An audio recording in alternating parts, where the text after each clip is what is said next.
And Governor Cooper will hold a press conference on the latest operational updates out of North Carolina.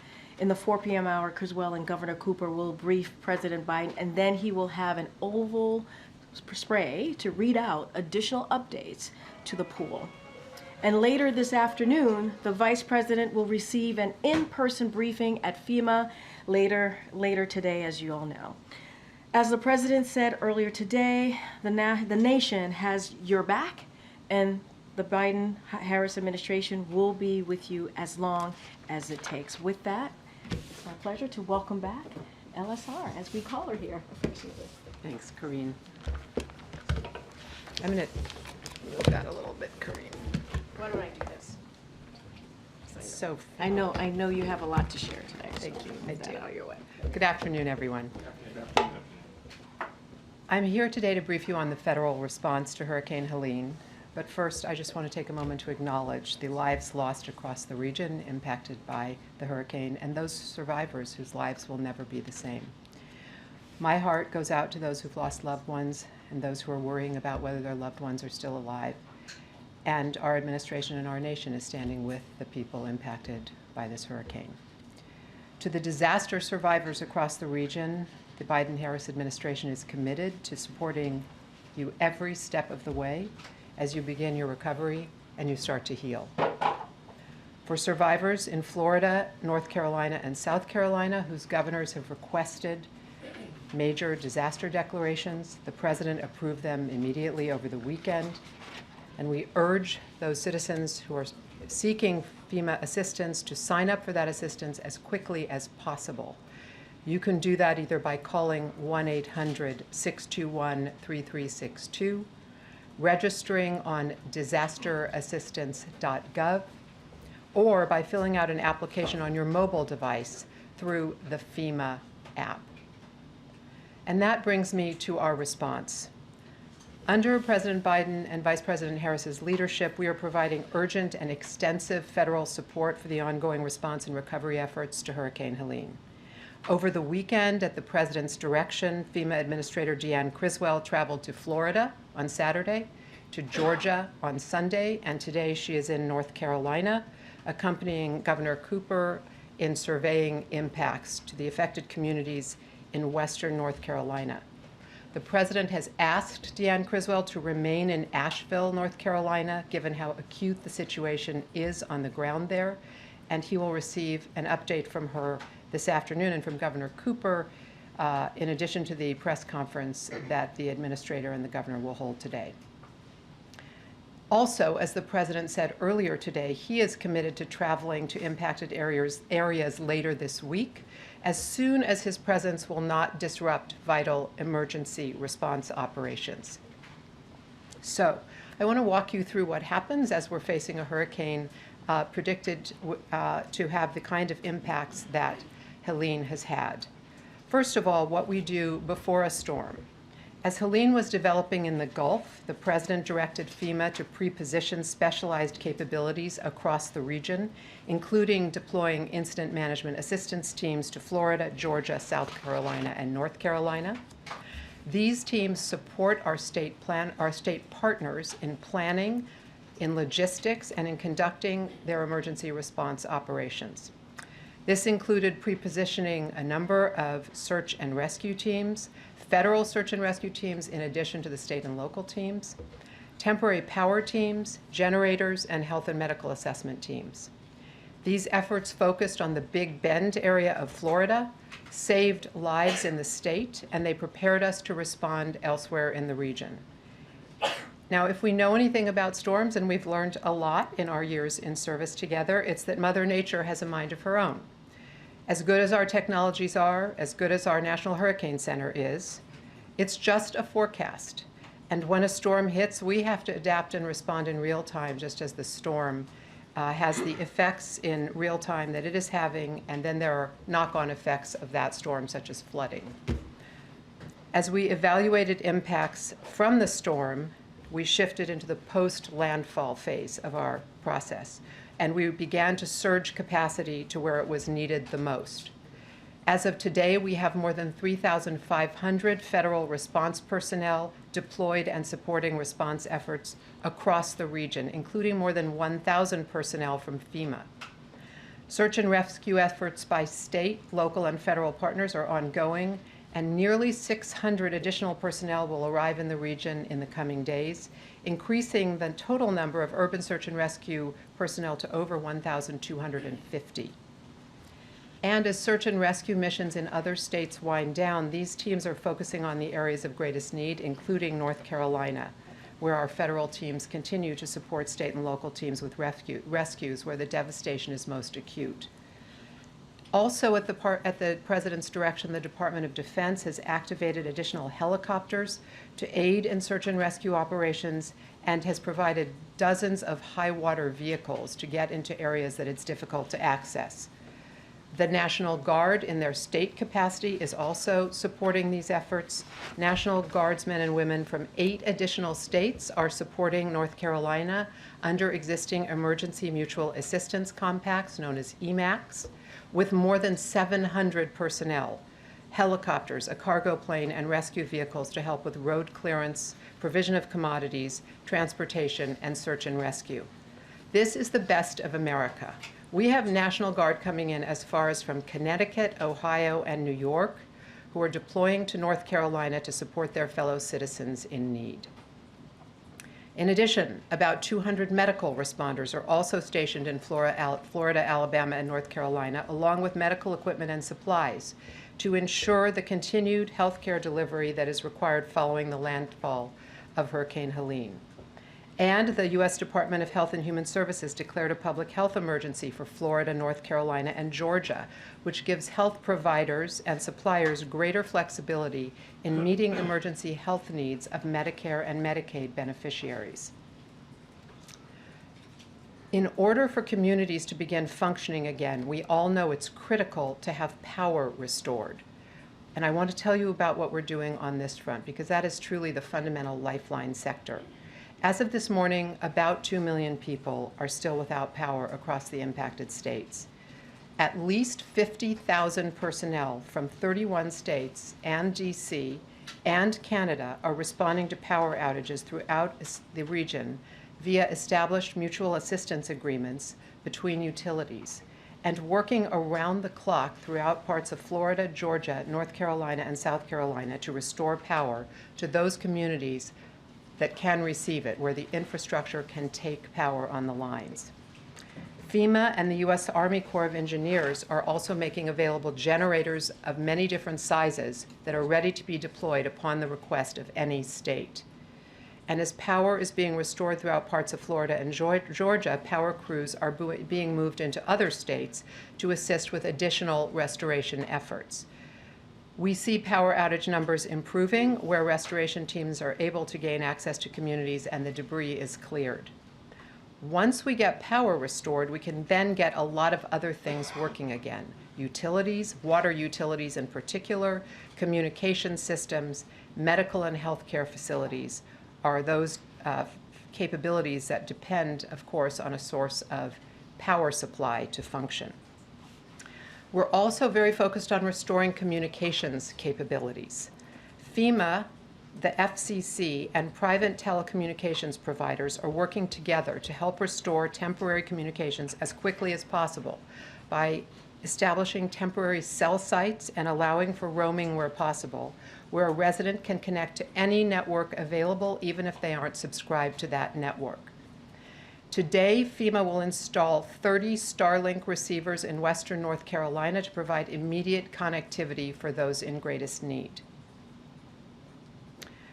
We're also very focused on how we reach survivors at their point of need. This has been a lesson we have learned from the beginning of President Biden's presidency, that those who most need the help have the hardest time accessing that help. And he has directed us to work to evolve FEMA practices so we can really get to those who need us the most.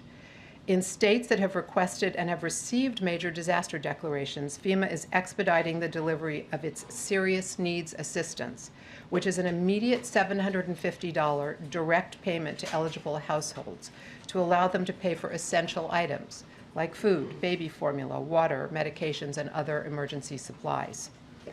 This is not the full extent of FEMA assistance to individuals, but it's the first element of it that becomes immediately available with a major disaster declaration. And it gets people cash when they're absolutely desperate for it. In addition, survivors who register for the FEMA Individual Assistance Program will be eligible to receive assistance to help repair their homes, cars, and other personal property in conjunction with their own insurance policies. FEMA is working, as it always does, to open disaster recovery centers in impacted communities. What's important about these centers is they aggregate federal support in one place. It used to be the case that survivors had to go to multiple different departments and agencies to find out what kind of help they could get access to. What we do is we put everyone together either in a standing building that survived the natural disaster or in a trailer if that's necessary. For example, we've opened 3 disaster recovery centers today in Manatee County, Sarasota County, and Hillsborough County, Florida. If survivors cannot get to such a facility, and we think that will likely be the place in a place like Asheville and its surrounding areas, we send people door to door. FEMA literally goes knocking with an iPad in hand so they can help people register for the assistance they need because they may not have power, their cell phone may have run out, and they need someone to help them get registered quickly. In North Carolina, we're focused right now on clearing roads and removing debris, restoring communications and power, and ensuring access to health care and the continued flow of commodities and food, commodities like food and water, to where they're most needed. Today, we've heard they've reopened 220 roads, which will help enable responders and critical commodities to begin moving via ground transportation. While FEMA has been at the forefront of the response, and it's very meaningful to have them on the ground, they serve as the coordinator of the orchestra of a wide-ranging federal response, and that's something a lot of people don't understand. What FEMA does is it mission assigns, that's the term of art, quote, mission assigns, roles and responsibilities across our government in the wake of a disaster. And so what they do is coordinate the identification of and delivery of those resources when they're needed and where they're needed. I want to go through some of what other departments and agencies are doing so you can hear the full scope of the federal response, which gives more clarity than just saying FEMA is doing this. The U.S. Army Corps of Engineers deployed power restoration teams, including in Buncombe County, North Carolina, where Asheville is located, for temporary emergency power, debris removal, and infrastructure assessment, including for dams throughout the region. The Department of Defense has mobilized 22 helicopters in support to response in western North Carolina. Staged at Fort Liberty in North Carolina, there are multiple helicopters available to support air bridge operations to move personnel and necessary supplies and equipment into the disaster area. 4 helicopters from DoD are actively supporting the urgent search and rescue operations that are ongoing in western North Carolina. The other 18 are helping to move response personnel and deliver critical commodities and support into remote and isolated communities that are not accessible by road right now. DoD has also made available, as I mentioned, 30 high-water vehicles available for search and rescue and has set up 5 incident support bases across the region to continue providing support to those who need it in the surrounding areas. The U.S. Coast Guard has thousands of personnel working on response efforts and is conducting post-storm assessments to support the rapid reopening of impacted ports in Florida. The U.S. Department of Energy has responders deployed across the region, primarily in the state emergency operations centers. While I noted that power restoration numbers are trending in the right direction, it's important to remember that these will be complex multi-day efforts in many locations due to the extent of damage and the ongoing access issues.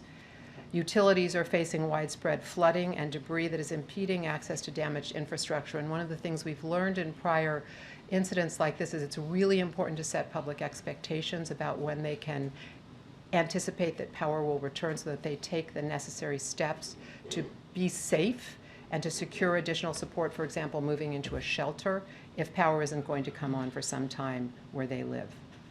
The U.S. Department of Agriculture's Farm Service Agency, a very important player in this space in rural areas, has deployed personnel to the impacted region to extend much-needed emergency credit to farmers and agriculture producers who lost crops and livestock across all the impacted states, but in particular in the Big Bend region of Florida and in southern Georgia. The Environmental Protection Agency has personnel on the ground who are offering technical assistance and guidance on water systems, which have been significantly damaged in a number of locations, on debris management, and on maintaining critical public health and environmental protections as storm impacts are assessed. The U.S. Small Business Administration has also deployed more than 50 personnel to support survivors and small businesses as they recover from the hurricane. So, that's a sense for you of the range of capabilities that surge when we say we're doing everything we can to help impacted communities. And more will follow as we know more about the impacts. We honestly don't know the full extent of the damage. It probably will take several more days as communities begin to be opened up by the debris clearance on the roads, and we can get in and really understand what's happened to them. Unfortunately, we know that the first information we receive is often wrong in the wake of a disaster, and that the early days are brutally hard for the people who are in the most heavily impacted communities. Since 2021, we have seen this play out across the nation, from Florida to California to Maui, from Kentucky to New York. As the President has directed, we will do everything we can first to save lives, alleviate suffering, and help communities to recover and eventually rebuild. And we will focus especially on survivors who have the hardest time accessing the help we can provide, as I noted, because as Americans, we are all in this together. Thank you for giving me a chance to lay that down for you, and I'm glad to take a few questions. That's right, and LSR has to go see the POTUS pretty soon. Go ahead. Gotcha. Thanks very much. Liz, a couple different topics. One, you talked about people's inability to communicate because of lack of power, et cetera. Can you give us any sense of how, whether you're working with mobile phone companies or the private sector at all to help boost the ability to communicate? And secondly, do you have any sense now of where the death toll is going and what the cost of rebuilding will be?